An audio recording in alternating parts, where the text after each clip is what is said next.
Hello, my name is Petr Aubrecht. I am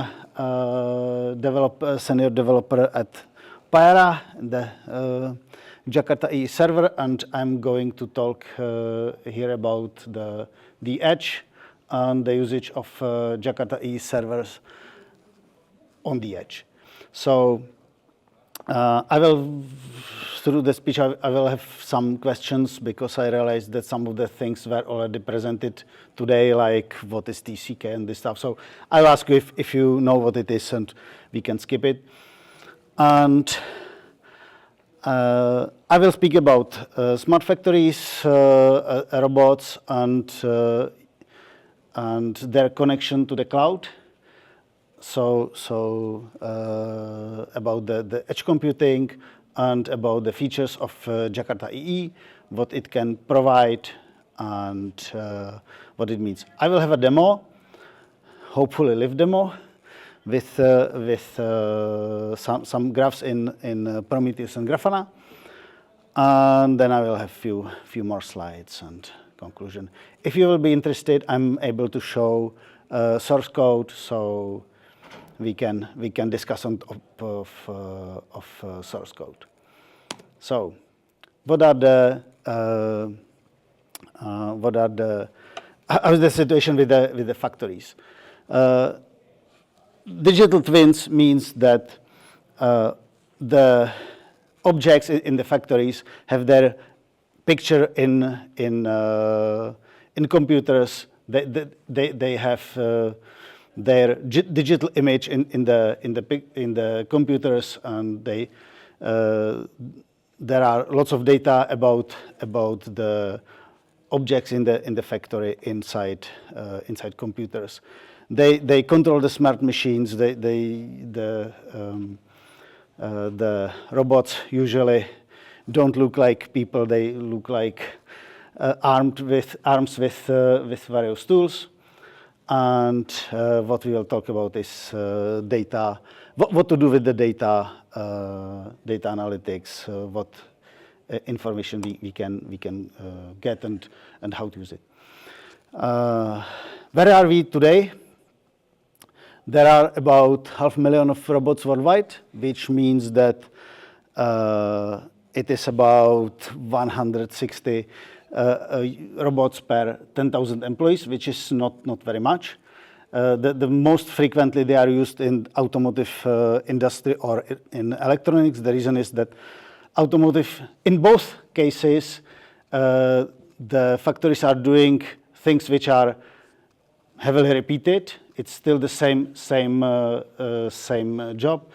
In case of automotive, it's because there are heavy parts which are put together, so something what people will have problem to do. So the robots are necessary. And in case of electronics, because there is a big requirement of purity of the air, for example. So it's much easier if there are only robots in the hall.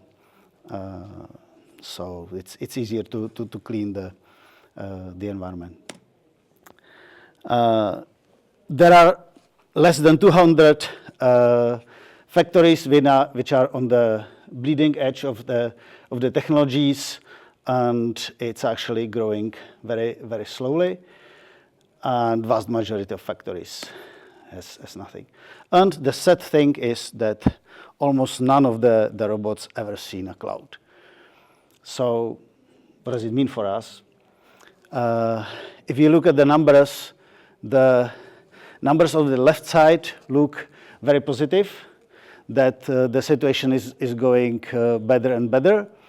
On the right side, you see that we actually are, the numbers are very small, so even nice increase of the numbers is still very small of the in real numbers.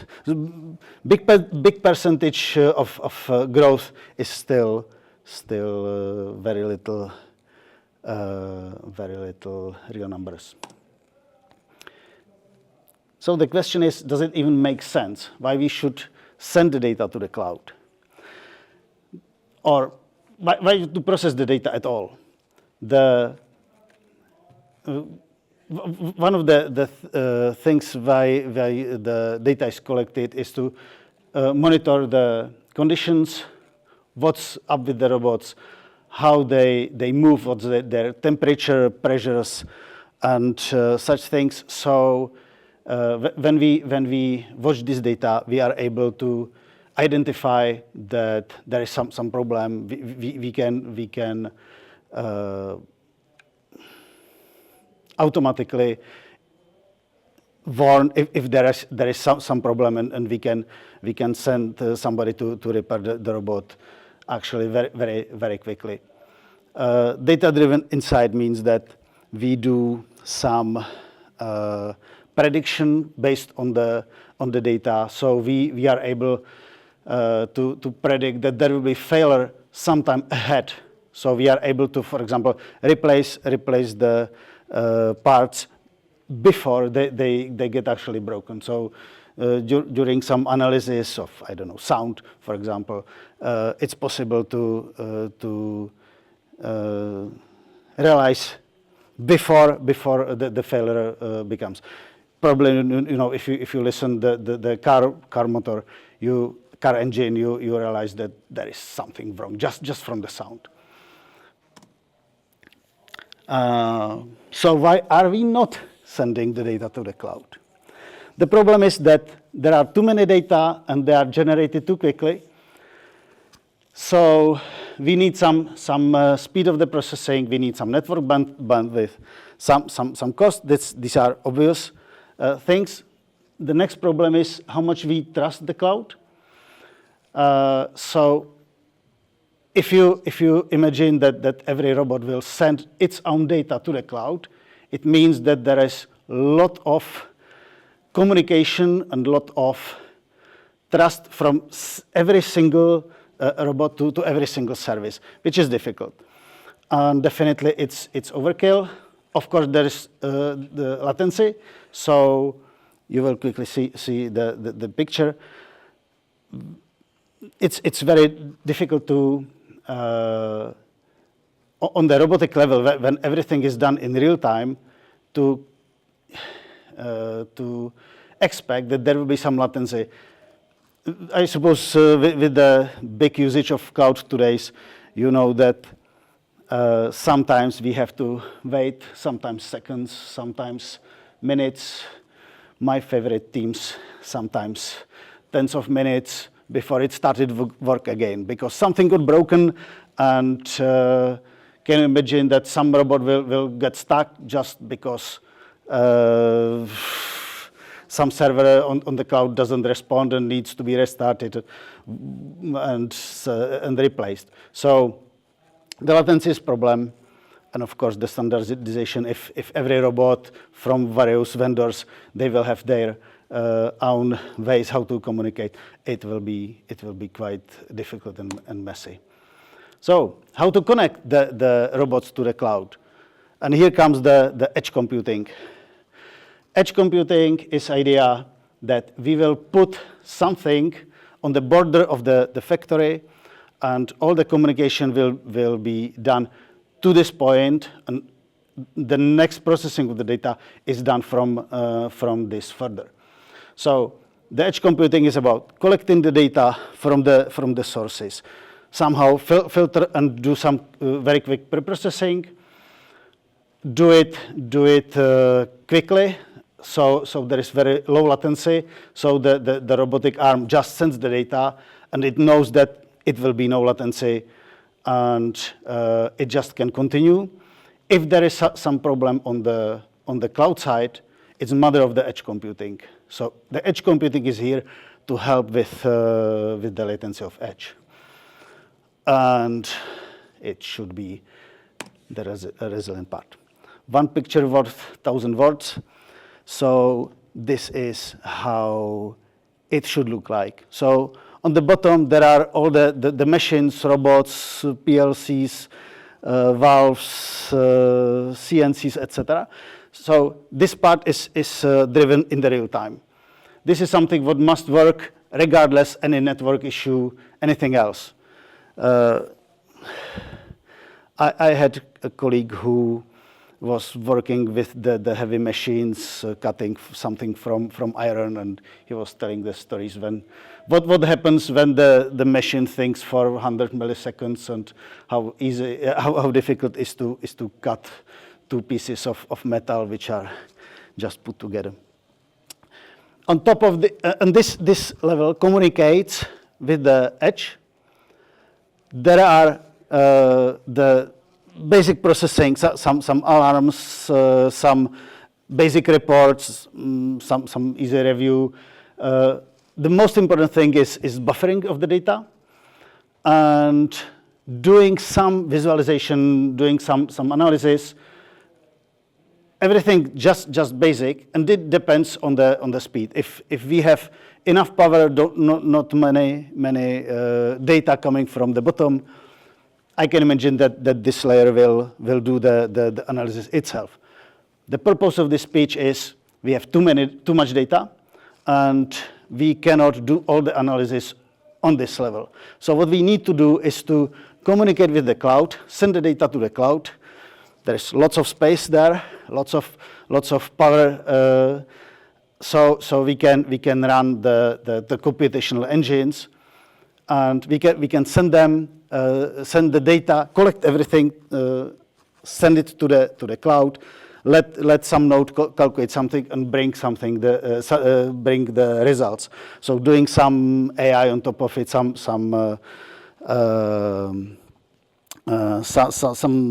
analysis.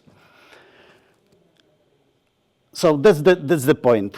We like to have the edge layer, which does the safe boundary between the real-time robots inside the factory and the very powerful, huge, but not very reliable cloud outside of the factory. So we are talking about thousands of applications which appear on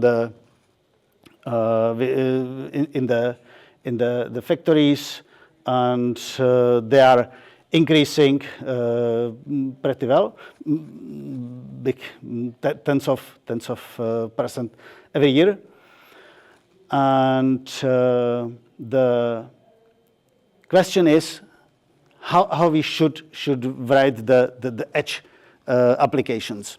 We can write it ourselves.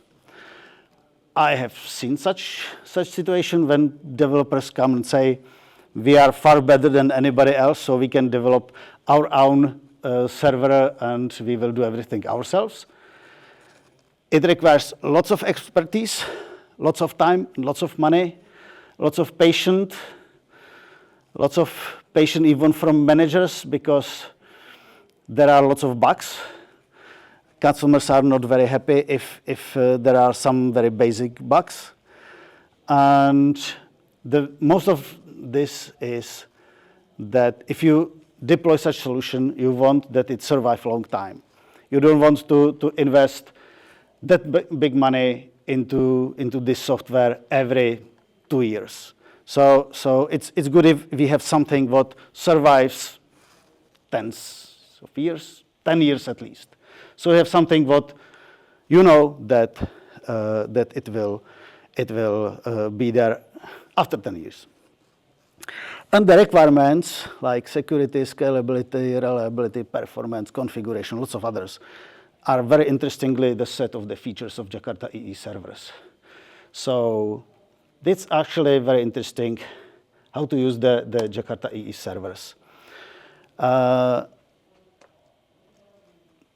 Did you hear about platform programming? Okay. The idea of the application servers and basically the platform programming in general is that the application the development should be as simple as possible. So provide as many tools as possible. Some general requirements are solved by well-known libraries. So provide this preferably as a whole platform, so you just write the code which you need. The application platform should provide some resource management. It should care of the resources itself, like providing database pools, thread pools, I don't know. Also connecting to other systems like messaging systems. If we are talking about the machines, MQTTR is well-known protocol, so this should be provided by the platform. And of course, scaling, some load balancing, and very important is the security, of course, because none of us wants hijacked server in factory. So this is what the Jakarta EE server provides. All of these things are just provided. You download the Jakarta EE server, and you have all of this. You just need to look at the examples and start using it. If you start writing a program in Jakarta EE, there is one single dependency. You depend on Jakarta EE 10, and you write your code. And you have all of these things provided. If we are talking about which framework, because obviously there's not only Jakarta EE, we tend very much to emphasize the reliability of the API from the long point of the term, stability of the API, because this is something what the whole Jakarta EE is trying to do. If you are used to use Java EE, I don't know, 7. There were some changes into Java EE 8. From Java EE 8 to Jakarta EE 8, there was no change. It was just the rename of the rebranding. To Jakarta EE 9, there was the unfortunate rename, but we have tools which help with the rewrite of the code. So I tried myself. It was a matter of half an hour to run it for the programs. In the discussions, people were mentioning a big project with 30 modules, and it was a matter of several hours to transfer all of the classes into Jakarta EE 9. And from Jakarta EE 9 to 10, it's mostly compatible. The upcoming EE 11, again, very compatible. I tried it recently. I just use Jakarta EE 11 server, the new one we are developing, and there is no problem. So the stability of the APIs is very nice, and once you start, it's a very reliable technology. The other thing which is nice is that Jakarta EE is just API, and you need implementation. And you can choose from, I don't know how many servers are there, like 10 of them. 10 various servers. They provide slightly different features. They all implement the Java EE.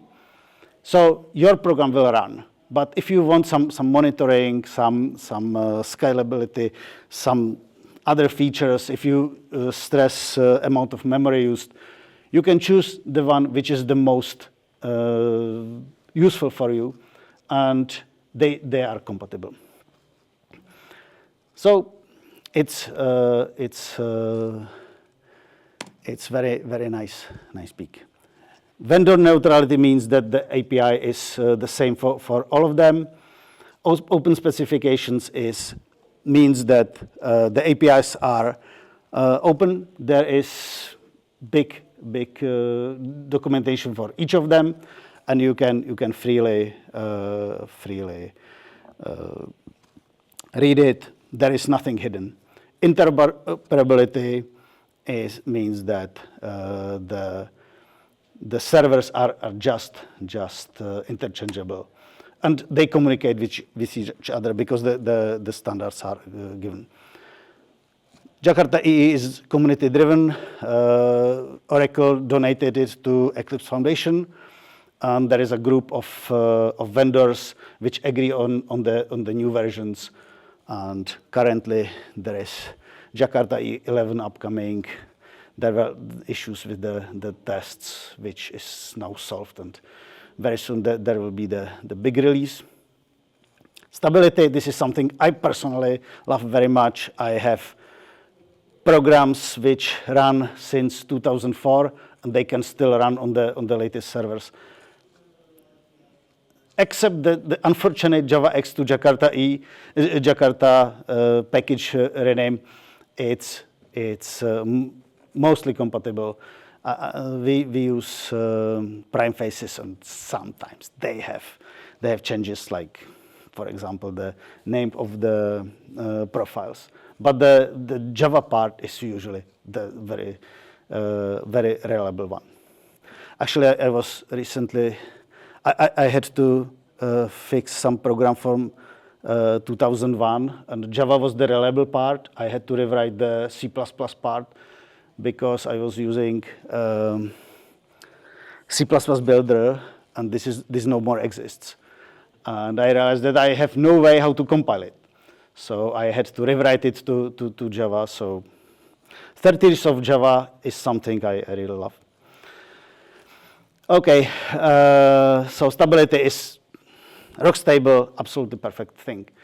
How much do you use JavaScript?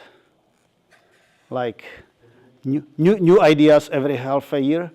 I was working on a project in JavaScript for 2 years, and we rewrote it 3 times during the time because somebody changed his mind and it was necessary to rewrite.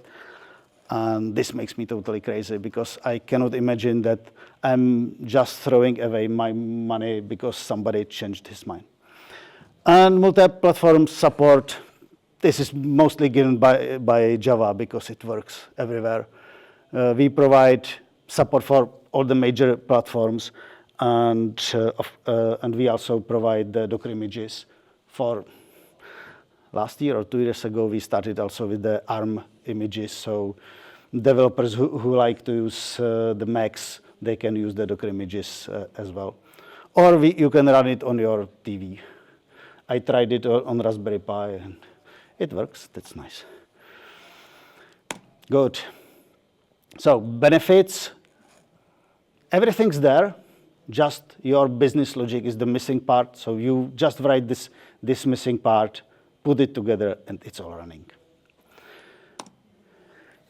What are the changes? So you see, these are all the specifications, and the dark blue are the ones which are updated. So you see, it is quite stable. Currently, there is a new version of Jakarta E roughly every 2 years. So it is progressing, but it is progressing in a expectable pace, and all the changes very much stress the backward compatibility. So you can do new things, but very rarely there are things which are removed. And if they are removed in the Java way. So they are no more part of this cover specification, but it's possible to add them as a library. So that there will be, I think, Jaxby was removed, and it's possible just to modify the project, add it as the dependency, and you are done. Okay, so these are the specification, and what is one of them? What is one specification? One specification is description of the specification, the document, usually quite long, very detailed. The API, so there is a jar saying concurrency has these interfaces, and they have these functions, so you can call them, and it has these annotations. Currently, how much do you know EJB2? Did anybody of you do you have some experience with EJB2? It was nightmare. This is something what we don't like to talk about. We are talking about EJB3 and further. So this is based on annotations. There are no XMLs. There is no Corba. I was looking at the code. I had a discussion a year ago with somebody who was complaining that there is still the Corba, inside. And no, it's not. There is Corba still if you use remote interface in EJBs. It requires Corba, so then Corba really starts because this is the backwards compatibility. If you have something like this, it will work. If you write new applications, you usually use stateless EJB, and there is no Corba. This is just pure execution of Java code, very fast, very effective. So the API jar and TCK, Technology Compatibility Kit, is a set of, huge set usually, of tests. So these tests are running on the application servers, verifying that they are compatible with the specification. Sometimes they are so huge, like faces, that they run for 4 hours. If we run them, just the faces, one of these specifications is faces, and just the TCK runs for 4 hours. So we started to run the TCK on the whole project once a week during weekend, and we run them in parallel because otherwise it takes, I think, more than 2 days to run all of them. So it's very fun. And the most fun thing is when you realize that something fails. It's not very lucky. Well, what I will have the demo about is the performance. So the concurrency is something what's built in. We need it's called managed threads because we provide transactions in the threads and some security context. So all the threads know who is calling them and who is logged in. So we have the managed executor service and managed thread factory. We are able to provide forjoined threads if you require it and configure it. In the Jakarta EE, the new feature is we can provide virtual threads. If you know why you need them, you can have them. And it's possible that the application asks for it, or the server configuration says, okay, this application will be provided with virtual threads, for example. So it really depends on your current server. If you have big server, you can have big thread pools. If you run on Raspberry Pi, just like that big machine, you will be probably running with 2 threads or something like this. Yeah. There is synchronization provided. And very interestingly, the specification next to Jakarta is microprofile, another set of specifications, including the tests. And this is something that I will show today, how it looks, because I use this to provide data for Prometheus and therefore for Grafana. And we are providing also, most of the servers provide some level of simple graphs. So you can just take the server and have some idea what's going on. And in our case, it's monitoring console. And there are also some other ways how to monitor the servers, like the older technologies like JMX, or the servers usually have some REST endpoints. If there are no questions, I will go to the demo. So, demo. I hope nothing runs, so I will run from here. We provide integrations with IDEs. The author sits in the front. So I will run the server, and in a second it will start. In the meantime, I already started the Prometheus and Grafana. I'll show you how. I have a Docker image. Good question. Okay, so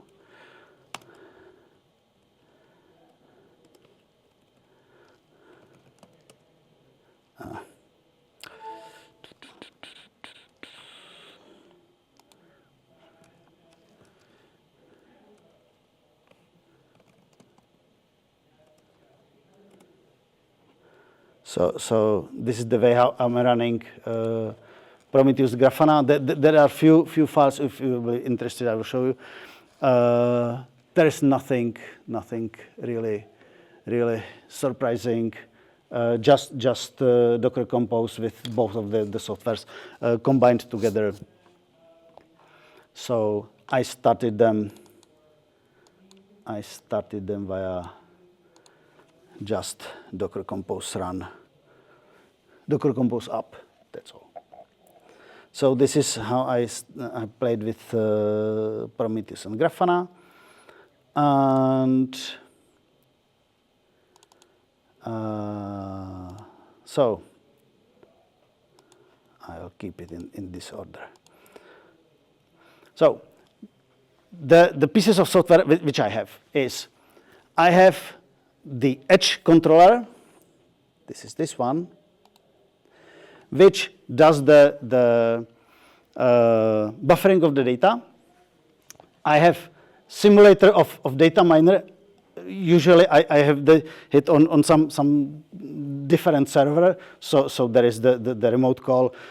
Currently this is just very simple service which just simulates the work by thread.sleep. So it's just doing the delay.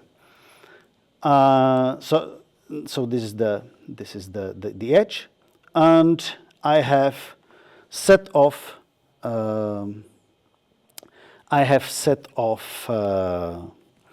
data. Okay. Here, these are real data used to test some data mining, and I'll show bigger. And this is something what I use to simulate the real data from robots. These are real data, and I will take them and send it to the edge. Usually much faster than this real-time data. It's about 3 times faster. So it simulates say like three times more robots. So this data is sent to the edge, and once all data is sent, the robot says, "I'm done. Put this data and send it to the data mining," and then it continues another set. So we can. And the generator is just, piece of normal Java code. So very quickly go through the data miner. There's nothing. When you will develop REST API, I totally suggest to have a ping, so you know that it's alive. So yeah, the ping is alive. Good. If you will want, I can show you some piece of faces. Yeah. And what Pyra provides is something called microprofile metrics, and this is the data for Prometheus. Right now there are mostly zeros.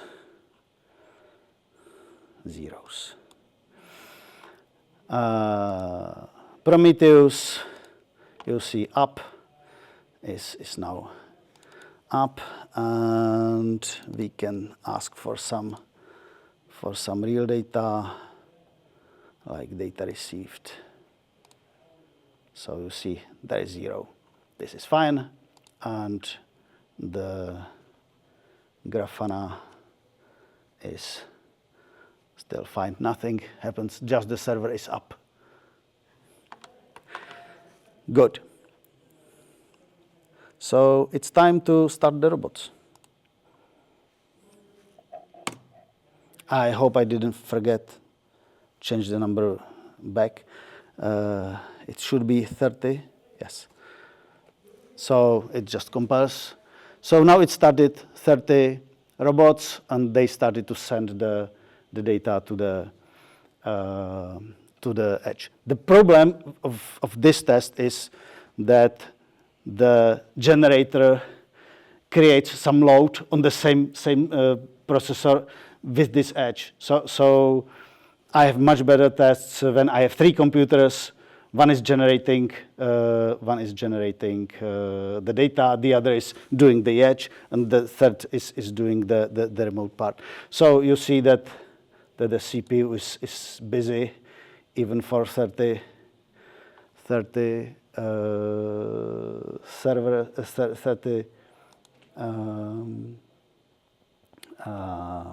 robots. But you see that even this laptop can handle 30 robots. If it's real time, it should be like 3 times, so about 100 robots, full speed data without any problem. And it can provide, there are no errors. These things are saying that it's checking if the service is available, and they're sending data. So let's look what's going on. We can refresh, and we see that currently there are 82,000 data sent. Currently there are 54 required data minings, and 49 of them already ended. So there are 5 data minings currently running. The zeros here, if I will refresh, will change to some meaningful numbers, like this. Prometheus will show us some value, and I love graphs, so I love Grafana. So here we see the load. The most thing which every Java programmer fears is amount of memory. I accidentally, when I was preparing the demo, I accidentally let it running half of the night, and I got something like, I don't remember, 20 million of requests, and the memory was still something like half gigabyte. So wonderful, I love it. The load of the service a little bit higher. You see how long it takes to process the data. You see how the data minings are required and processed. The problem here is what happens if there will be some delay. The thing is how to do the buffering. And the idea is we will start a new thread for every data mining request. We start a new thread, and so the request returns back, and the thread is just doing its job, and we don't need to care about it because it's mother of Pyra. How it's processed, and there is just some piece of memory which is waiting for the result, and eventually when it returns, it just records that it finished. So this is how it works for 30 to 90 robots. So we see that it works nicely. So let's look at the settings. What I had to do was, I had to increase the thread pool for the threads, for the HTTP. So I think by default there is some number like 10, But if I will show you soon how it runs with 300 robots. So it requires bigger pool. So this thing is I forgot to run.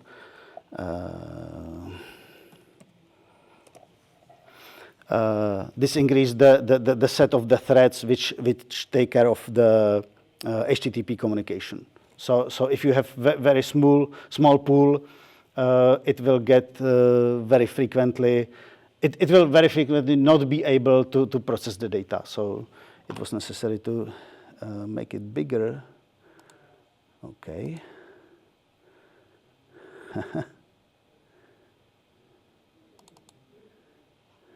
Interesting.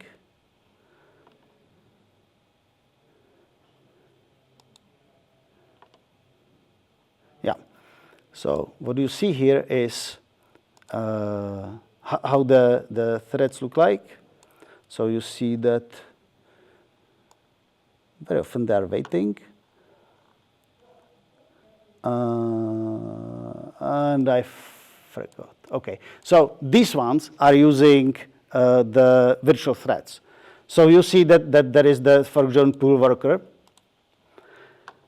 Yeah, here are the thread pools. So you see these are the threads which are working, which are doing the HTTP requests, these threads. And the threads which are used for the processing to do the buffer, currently you see the virtual threads. And you see that they are bored, they do nothing. They just started the request and they are waiting for the result. So that's the nature of the virtual threads. And there are actually 8 of them because this laptop has 8 cores. So these were the big pool of HTTP threads, and we can look at the manage executor service. So here you see that I was preparing it and testing it several times, and you see that I forgot virtual threads. So at the end, I will show you how it looks like without virtual threads. This is the new feature in Jakarta 11. So this is working nicely, and I think it's time to start making it a bit more aggressive. So let's change to 300.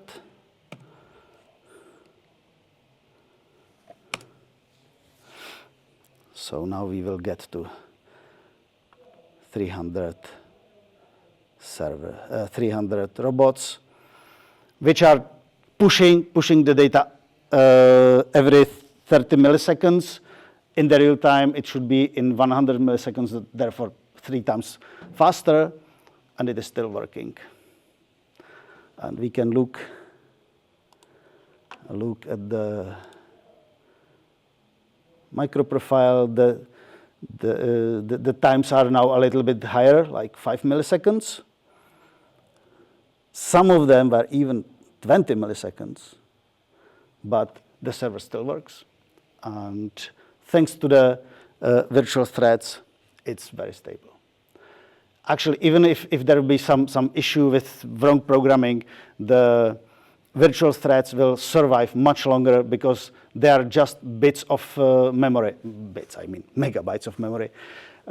If you have normal the platform threads, usually you have something like 100, and you very quickly go out of the threads, so the system will stop working. So virtual threads are very, very useful for this. So you see pretty aggressive load, and it is still working quite reliably.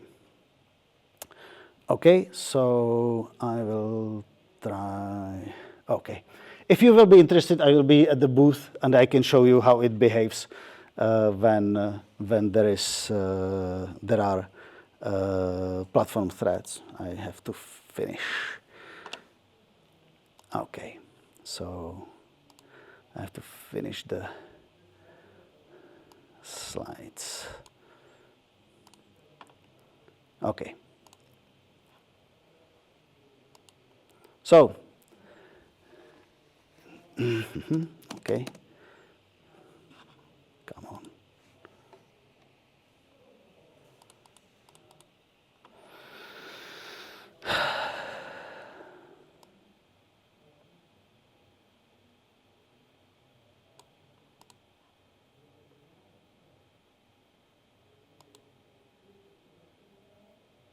Good. So here is a code example. One of the reasons why I love Jakarta EE is it's simple. It's very, very simple. If you look at the code, it's very similar to Spring Boot, but usually there are details like security, which is way simpler in Jakarta EE. One of our colleagues, I was teaching the people after university the stack, and when I showed them the security and they implemented it in their projects, one of them said that it's so simple, it's like cheating. She was not able to believe that that's all. just 2 pieces of XML code in web XML, and it was doing the whole security for the application. Crazy. So here you see the managed executor service. This is used to start the threads. Mass.submit and the thread is executed. Pretty common, unless you realize that if you are using database, you still have the database transaction open in the new threads. It still has the login information, still knows who did it. Yeah, so quite simple. The only thing, the current version doesn't have singleton, because I realized that singleton is locked by default. So I got into issue when there are too many threads trying to do the sending data to the miner. So everything stopped. So okay, I moved to stateless because it has a pool. This year there was a survey done by the Eclipse Foundation, which shows that about 1/3 of the installation is using the latest version, which is actually good because Jakarta is used to be known that it's so stable that people are using the old version. If you look Java EE 6, something very, very old, I think 2008 or something like this, and it's still running. Jakarta EE 8, this is something that was very popular because it was nice thing, stable for a long time, so nobody actually wants to leave it. And there is the gap between 8 and 9 with the rename, so this is something I understand. You see, except Spring Boot, which is a bit away. It uses parts of the Jakarta EE. It uses, for example, servlets, so which are part of the Jakarta EE. But you see the other servers, Quarkus and Helidon, which is not here. They don't implement the full Jakarta. They implement microprofile plus some specs from Jakarta. So you see that there are lots of servers to choose from. It's up to your decision. Interesting part of the survey was which technologies are used. Rest is the obvious one. JAX-RS, to be specific. CDI is again the injection. Persistence using databases is very common, and SQL databases in this case. JSON is obvious, servlet is obvious. What's interesting is that everybody hates enterprise beans, EJBs, something I personally like because they are really good, but they have very bad reputation, and still there are about 52% projects using them. Transactions are part of the EJBs. I was very surprised that the UI the UI part of the spec, Jakarta Faces, is still very, very frequently used. It's great tool to create the applications which use a lot of forms and tables. It's extremely productive. I spent 2 years with React, and I can tell you that we spent several times more with React doing the same job what I can do in Faces.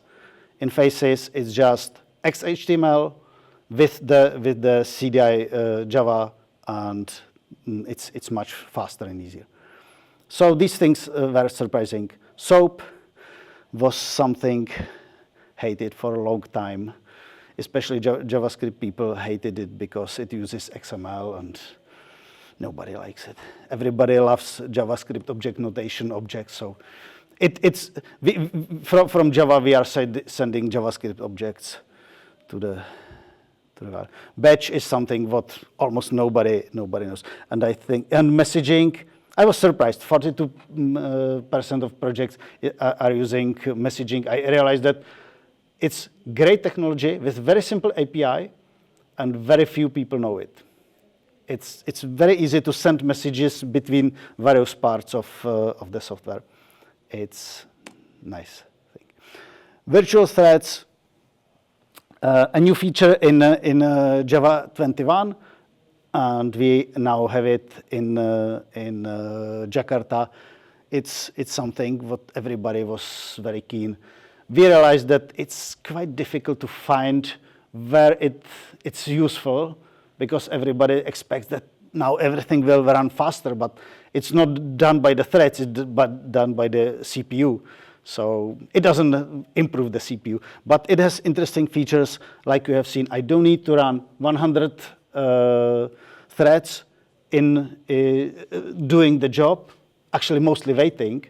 I can have eight threads, and they are still sleeping because they do the request and put it away. And once the request is done, they start the work and continue. So this is something what's very interesting. The configuration is done either by something definition, some managed executor service definition, and you can say what you want, or you can do it on the server. I have shown you the resource change. By my side, this is the best way, because you leave it on the deployment. You don't need to do it as a programmer, because as a programmer usually don't know how it works. Some QA engineer explained to me that as a programmer I have no clue how it behaves.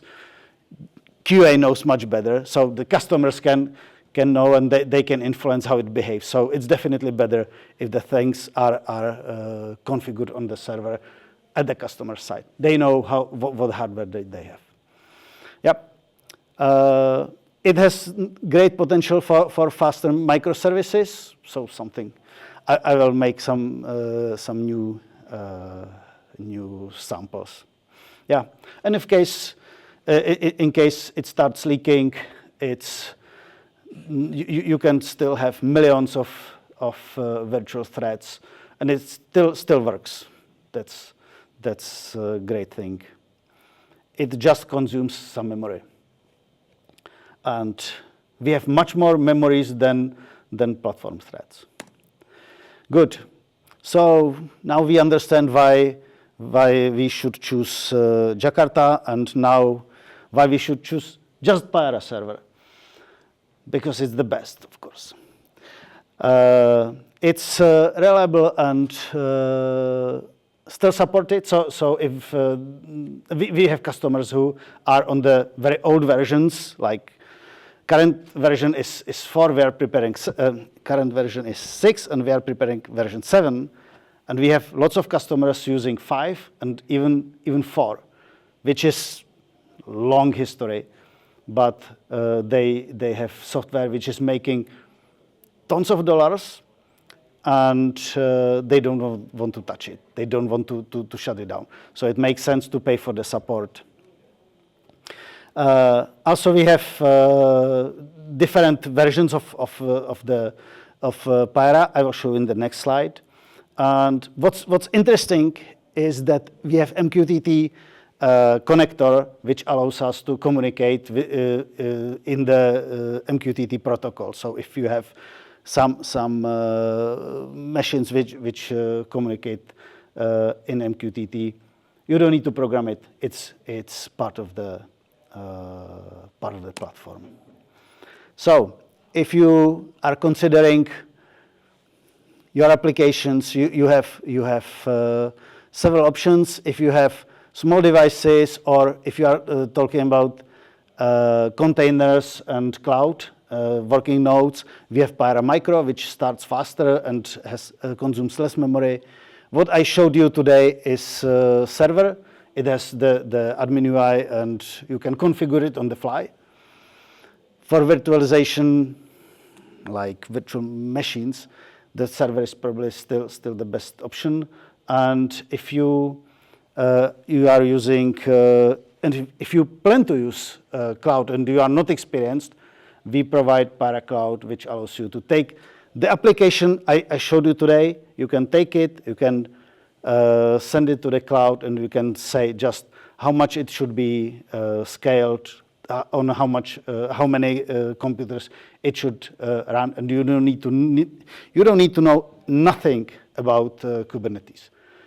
Works like a charm. I have demo, two microservices communicating together, and colleagues showed me how easy to deploy it, and we have some happy users saying, my boss came to me and asked that I have to deploy application to the cloud, and I was too busy, so I chose Pyra Cloud, and within 2 hours from registration, the application was deployed, running in hundreds of nodes. Easy. Yeah. We provide, actually, most of the servers provide commercial version. If there are customers who need, somebody who picks up the phone, they pay for the support. Usually, the servers are supporting older versions, which are no more provided to the community. So it is something for paying customers, and of course some SLAs in case there is some critical problem. But I think that I never heard about calling that Pyra is not working. Well, so I think that Jakarta EE is really good for the factories from several reasons: performance, stability, and the easy programming. That it should allow to use the advantages of cloud inside the factories, and that the edge is required. And I hope that you enjoy the openness and standardization and flexibility of the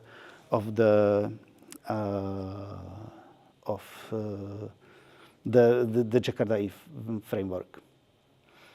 So that's all. I thank you very much for your attention. And do you have any question? Thank you. If you want, I think I'm out of time. If you want, I can show you the code.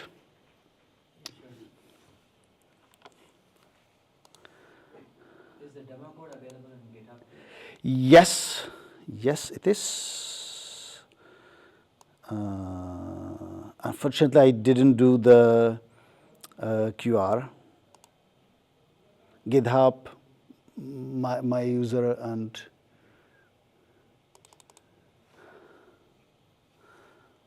I can make it bigger.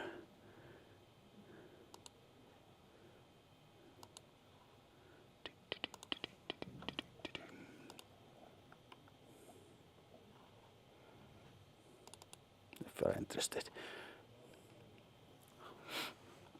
Yeah. So basically, this is this, and there are currently 2 demos.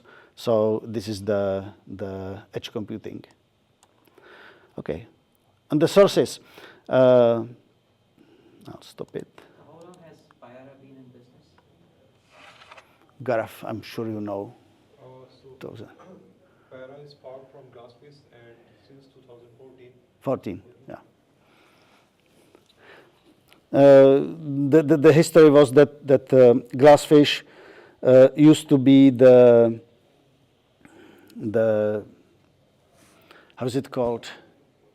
Sun Microsystems. It was developed originally by Sun Microsystem, but it used to be the implementation, the referential implementation. So it was usually the first implementation which was implementing the new Java EE at the time.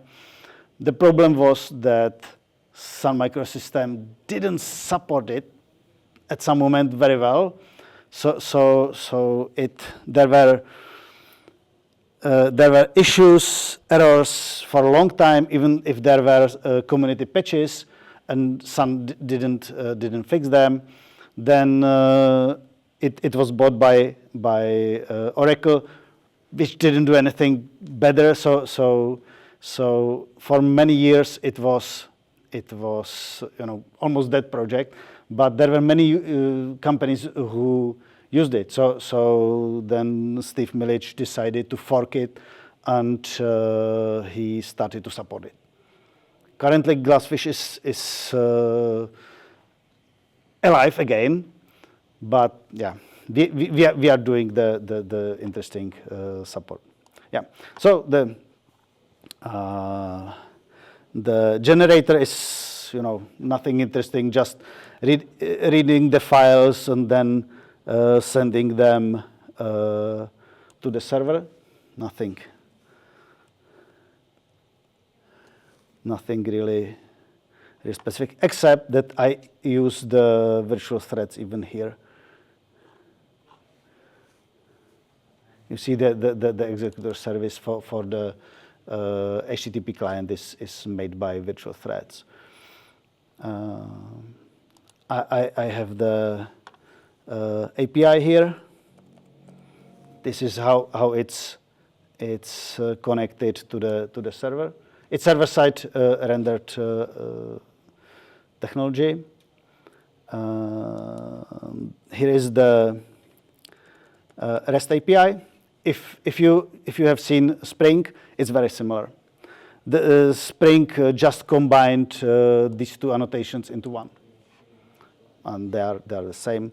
What can be interesting is this microprofile metrics annotation, which says, watch this endpoint and provide the information about this. So measure it, and then if you look at the process data, you will see in the metrics, you see, it generates this data.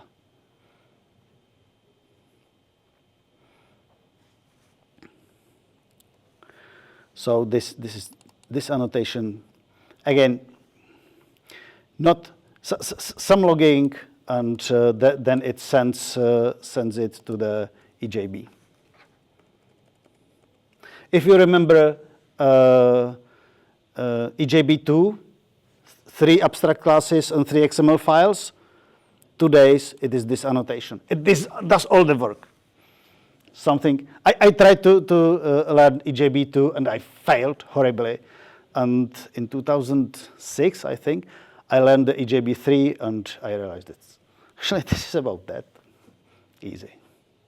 So this is where I believe that it's simpler than Spring Boot, because this means that this is service, and also it has the transactions, and it has security and all these things. So, and it scales. Yep. And what I do here is just the simulation of the cache done by just simple concurrent. Usually you will save it into database and then maybe run some other service which will pick it up and asynchronously do the monitoring. For the demo, I just used that. Okay, that's all. And if you are interested, I can show you how it behaves with the platform threads instead of